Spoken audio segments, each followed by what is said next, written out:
Vous avez déjà tous visité des musées, ces lieux où l'on peut admirer des œuvres d'art qui ont été conçues il y a des milliers d'années, qui ont résisté au temps pour arriver jusqu'à notre époque et qui perdureront après nous. Comment pouvons-nous les conserver? Que faire lorsqu'elles sont abîmées, altérées, instables? Comment en prendre soin?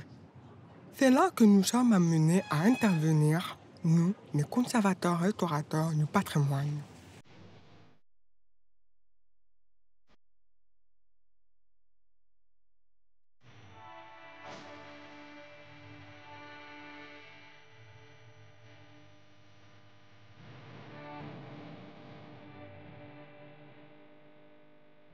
Je suis spécialisé dans les arts du feu, en céramique. Il y a des céramiques d'époques et d'origines très diverses. Elles peuvent être très anciennes, modernes ou contemporaines. Je peux donc être amené à travailler aussi bien pour la filière archéologie que pour la filière des arts décoratifs. Ici, par exemple, nous avons une œuvre composite du 19e siècle constituée d'ébène et décorée de porcelaine. Et ce collègue m'a sollicité pour qu'on travaille ensemble sur cette pièce.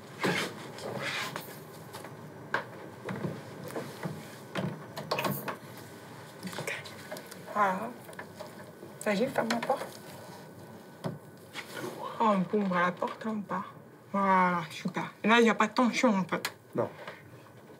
Oui, c'est vrai. Il y a une complicité entre nous.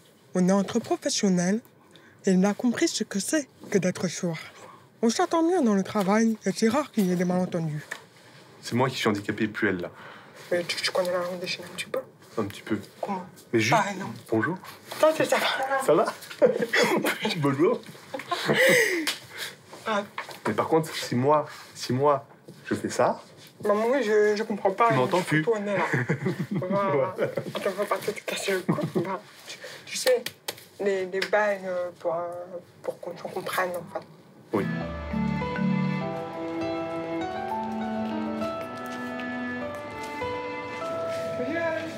Salut. Là, j'ai le dossier d'œuvre. Okay. Voilà. Je vais enlever les bijoux. Voilà.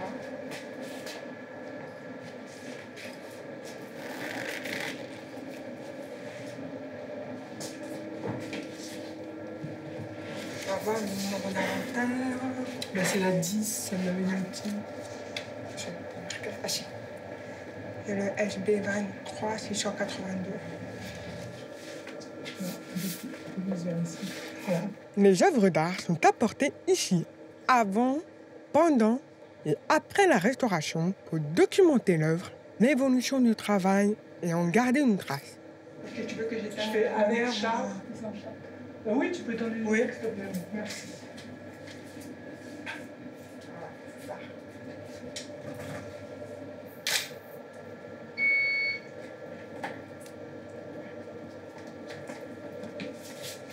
Tu vas avec les chercher comme ça. Parfait. Est-ce que tu es bien ou pas? C'est bon. Parfait.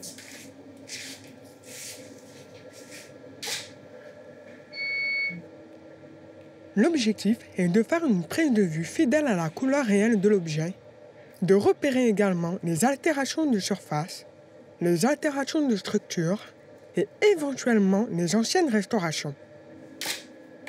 Tu pourrais agrandir la photo, s'il te plaît? On voit bien l'écriture qui n'est pas en ici. On peut descendre un peu plus bas. Ouais. Attention les yeux, je vais décharger. Merci. Attention les yeux. Oh. Merci.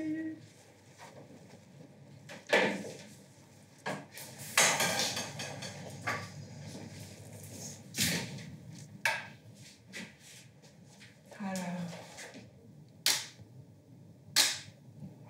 On peut changer. Orange ici. Et dans les lignes de capture. Hein. Oui. Ouais, c'est ça. Et le matériau de bouchage. Hein. Lorsque vous contemplez une œuvre dans un musée, Elle est souvent dans une vitrine qui ne vous permet pas de la toucher. Lorsqu'elle est apportée ici, j'ai un dialogue qui s'instaure avec le restaurateur. Je peux la manipuler et entrer en relation avec elle. Et la toucher, c'est faire un voyage dans le temps. On visualise l'artisan qui l'a façonné et on trace son parcours de la fouille jusqu'à maintenant. S'imprégner de tout cela, c'est intense. Cela constitue l'histoire et aussi la documentation de l'œuvre, essentielle pour l'avenir.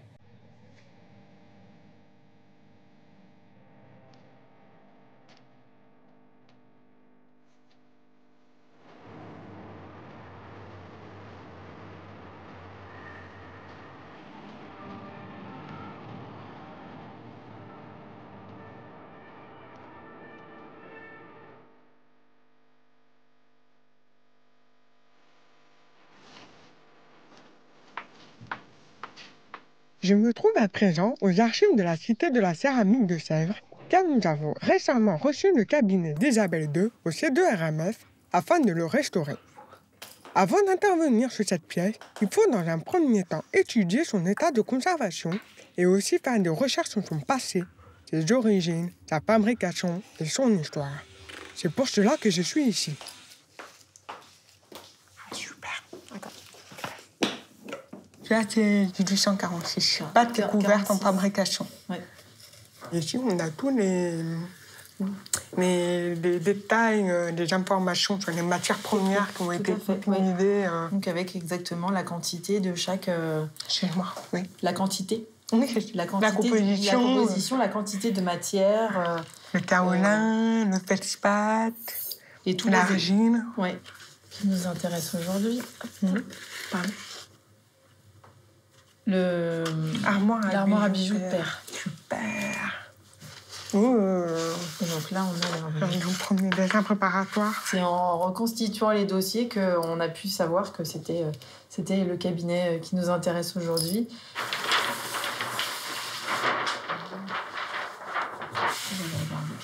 Magnifique. Voilà. Magnifique. Et en fait, ici, on a un dessin préparatoire de 1848. Et avant, c'était 1845. Donc, on a vraiment l'évolution. On a bien aussi le miroir. On a le miroir, tout à fait. Mais là, en fait, on a... Le miroir est manquant ici. Ah, d'accord. C'est une lacune. Sur la cariatide de Centrale, là, on voit carrément des drapés qui relient le chapiteau au buste. Et ici, là, qu'on voit. On les voit pas. On a des sortes de nattes. D'accord. Oui. Ah oui, ici, là, vous voyez là. les nattes. Ça n'est que les nattes, oui. Ce n'est plus des drapés. Comme des anses.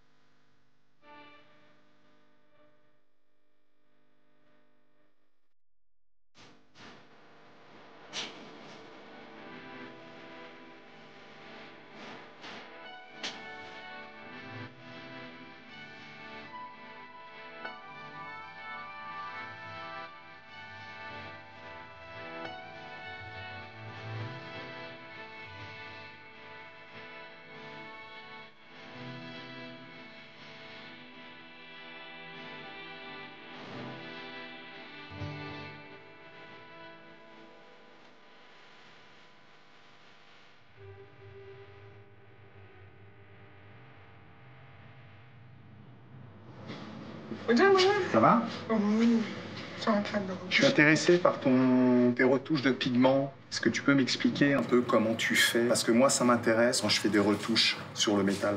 Ça peut être des aplats colorés, ça peut être la reprise du décor central, ça peut être la reprise du décor géométrique.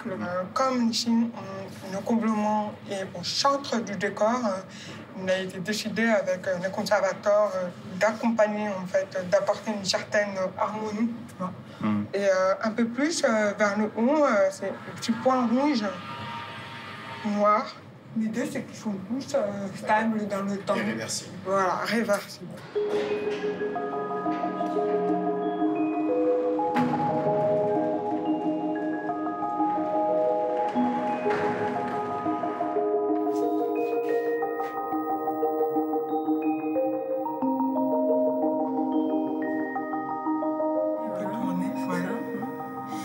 Ok. va visualiser les éléments de structure qu'on discernait déjà en radiographie, mais là, le fait qu'ils soient en 3 dimensions, on va pouvoir les localiser beaucoup plus précisément et regarder notamment ce qui se passe au niveau du cou. La figurine présente des fissures au niveau du cou et de la tête. L'intervention devant être minimale, nous avons d'abord procédé à une consolidation de la zone fragilisée qui ne s'est pas avérée concluante. Après discussion avec le comité scientifique, il a été décidé de réaliser des examens complémentaires pouvant éclairer le diagnostic. C'est ce que je suis venu faire ici. Voilà, alors. Attends, on va y aller progressivement. Donc, au fur et à mesure. Voilà. Ouais. Là, tu les Super. as. Bah alors, tu vois, on voit les lignes de cassure là. On ne peut pas déterminer la nature du goujon qui est à l'intérieur. Mais on a une idée. Là, on le voit, on voit des lignes là. Ces lignes-là là, sont très. Là, ouais, ça correspond vraiment à du bois, à une veine du bois. C'est probablement le bois. Et t'as pas une C'est la ligne de cassure.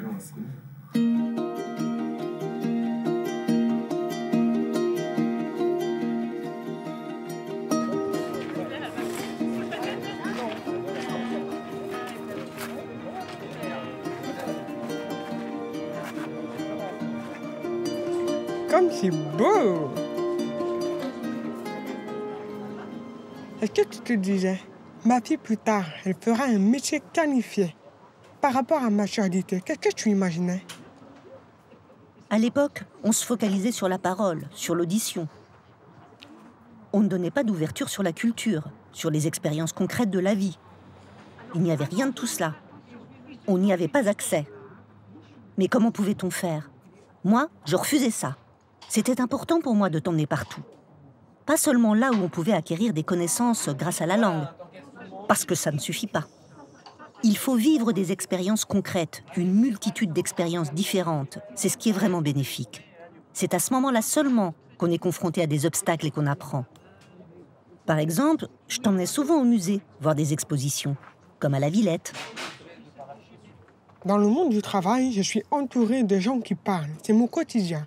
Je parle, tout le monde parle. C'est mon choix d'avoir grandi ainsi, de naviguer entre les deux mondes. J'ai une double culture, une double identité. Cela fait partie de moi. J'aime parler. J'aime signer. J'aime les deux. Pourquoi choisir? Tu fais partie du monde des sourds. Oui, il y a le monde des sourds, mais il y a aussi le monde des entendants. Il y a tant de richesses, il faut en profiter. On t'y a encouragé, on a essayé de te guider dans ta curiosité, dans ta soif de découverte. Tu n'avais peur de rien. J'ai 32 ans, cela fait 3 ans que je suis dans le monde professionnel avec les entendants. Je ressens ce besoin d'équilibre avec le monde des sourds. C'est pour cela que j'ai commencé à me mobiliser, à organiser des visites en langue des signes. Parce qu'en plus de mon travail, j'ai cette envie de contact humain et de transmettre ces savoirs.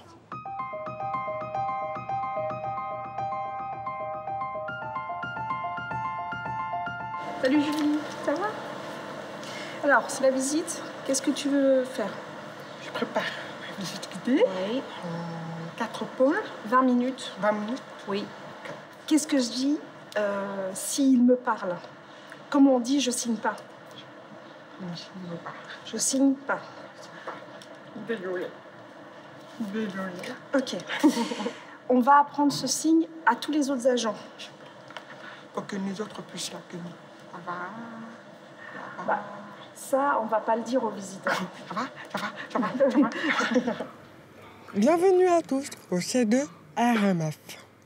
Imaginez que nous sommes ici dans une clinique où l'on ne soigne pas des personnes, mais des œuvres d'art. Ici travaillent des chercheurs, des ingénieurs, des conservateurs, des restaurateurs, toute une équipe qui travaille en collaboration. C'est avec un grand plaisir que je vais vous présenter ce lieu. On y va?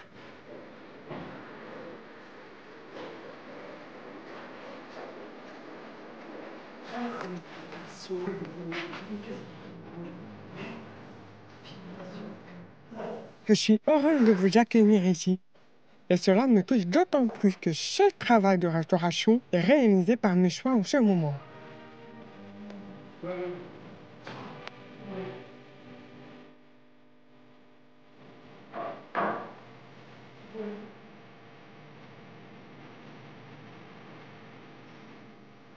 On m'a sollicité parce que ces figurines sont en biscuit de porcelaine. Le signe biscuit comme gâteau n'est pas approprié. Il s'agit d'une porcelaine qui n'est pas recouverte d'émail, qui n'a subi qu'une seule cuisson, et on la reconnaît par sa surface rugueuse et blanche comme du marbre. Voilà. Il vaudrait mieux signer porcelaine rugueuse. Là, on voit une épaisseur, un creux au centre de la figurine. Oui, exactement. On pourrait croire en regardant la figurine qu'elle est pleine, qu'elle a été coulée avec de la pâte liquide, alors qu'en réalité, elle a été réalisée à partir d'un moulage, suivant une technique traditionnelle de Sèvres. Elle a été façonnée avec un moule en 2 parties qui ont ensuite été assemblées.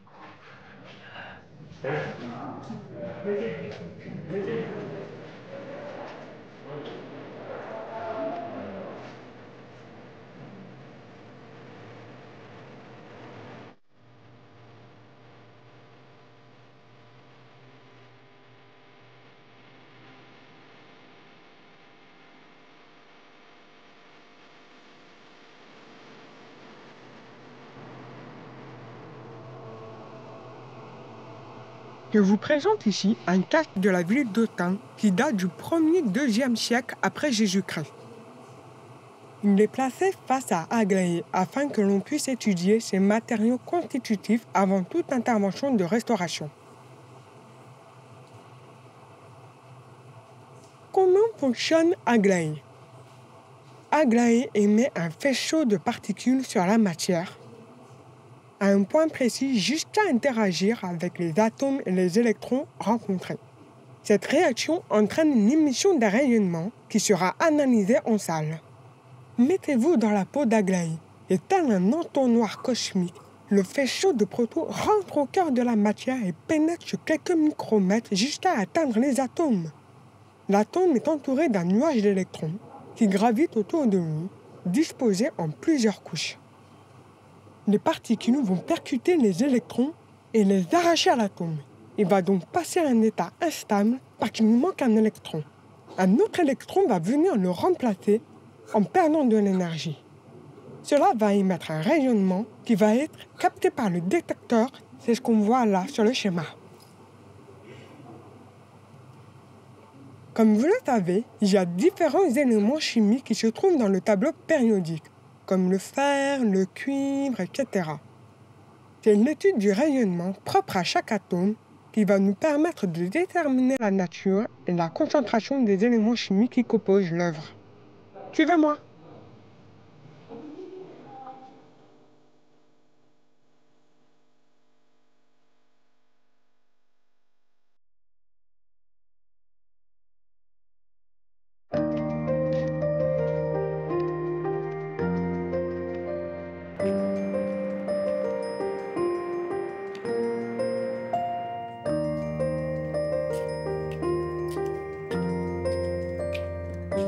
C'est ici, entre ces murs, que j'ai fait 5 ans de formation pour devenir restauratrice du patrimoine.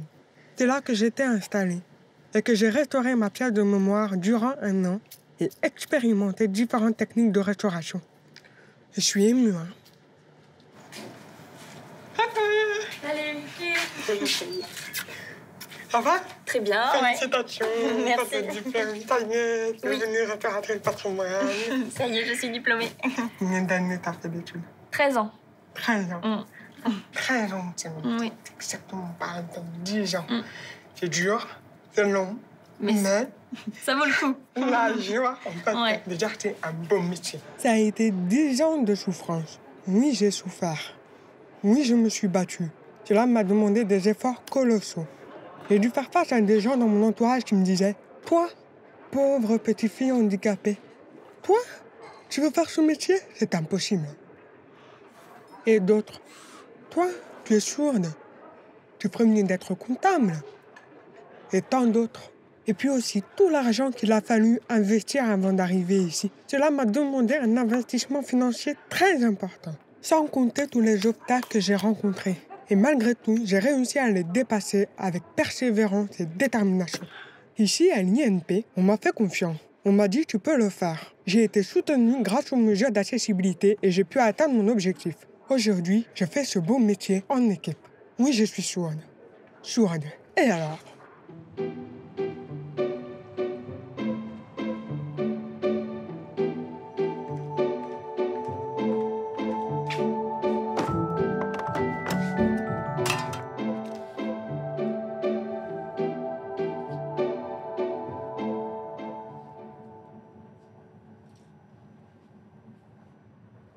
Non, ça bouge.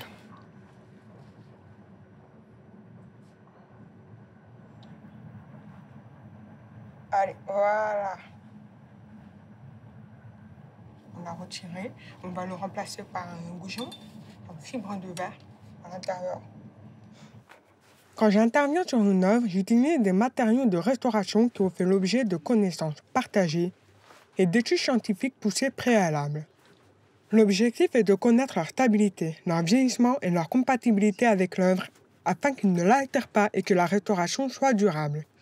La réversibilité est aussi essentielle. Tout matériau ajouté doit pouvoir être retiré sans dommage.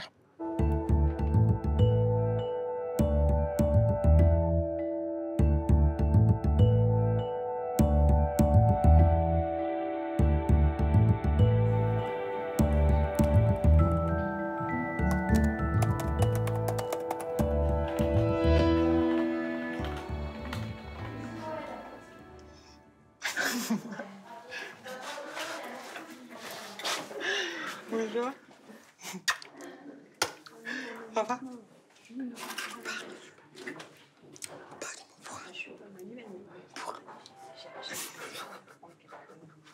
Oh, c'est difficile.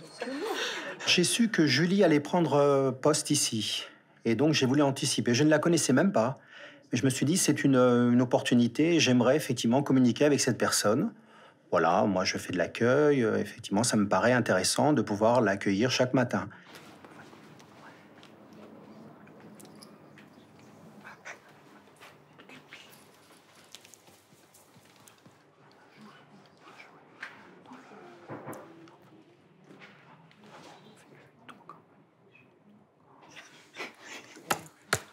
Je me suis un petit peu perfectionné parce que chaque matin, elle me donnait un mot, un signe en plus. Et donc, j'ai effectivement construit un rapport tout à fait singulier avec elle, que moi, j'aime beaucoup, quoi.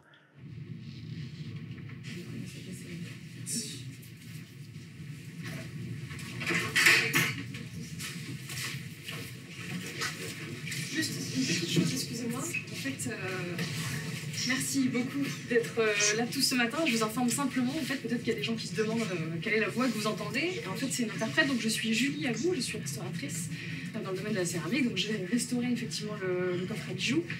Je suis une personne sourde, c'est pour ça que je m'exprime en langue des signes française, surtout quand il y a beaucoup de monde et que c'est un enjeu assez important. Donc Florine, qui est à côté de moi, est en train de traduire là en ce moment. Ok. Ah d'accord, sur le bon. Ouais, parce qu'en fait, il y a 2 pics à l'intérieur et c'est vissé. Donc, ah d'accord, il y a plus d'équilibre. Attention à la tiens les gars. C'est bon. Hop. Et là, alors il va falloir mettre une mousse ici. Alors c'est du coup, on recule un tout petit peu.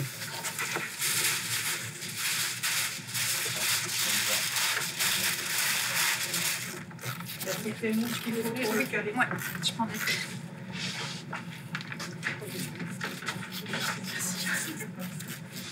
Non, non, pas à la visseuse, parce que comme ça va faire des vibrations ou des chocs.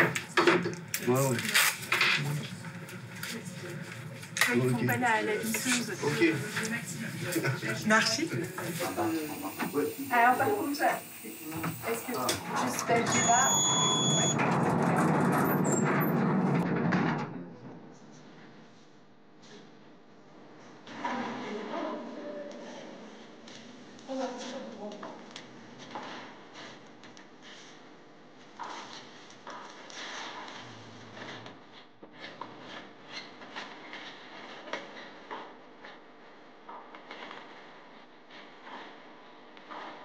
Tout a tenu.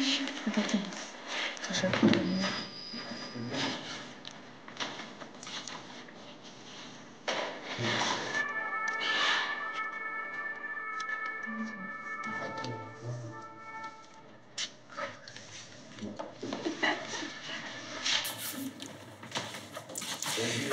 Attends.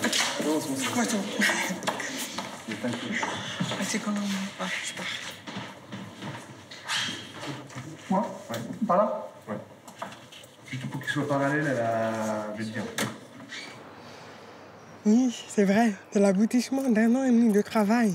L'œuvre a repris sa place. Je ne vis pas cela comme une séparation, mais plutôt comme un soulagement. La pièce a retrouvé sa stabilité structurelle. C'est une fierté pour moi de contribuer à la préservation et à la valorisation de ce bien culturel. Il perdurera après nous et sera transmis aux futures générations. Bravo. Merci à toute l'équipe.